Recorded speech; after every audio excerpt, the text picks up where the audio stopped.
Scaduto il termine per la presentazione delle liste elettorali in Corte d'Appello a Venezia e nei tribunali provinciali. Sono 5 candidati alla presidenza del Veneto, 16 le liste che li sostengono.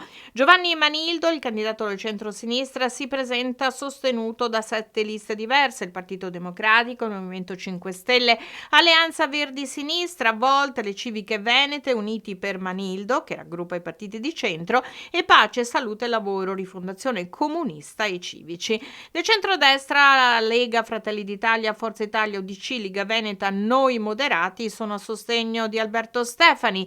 Gli altri candidati alla presidenza della regione sono Fabio Bui, 60 anni, già sindaco di Loreggio ed ex presidente della provincia di Padova, è rappresentato dai Popolari per il Veneto.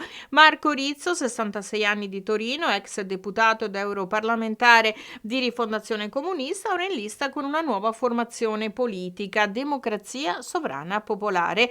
Infine, il medico Novax Riccardo Shumsky, l'unico che ha dovuto raccogliere le firme per poter candidarsi a governatore con la lista Resistere.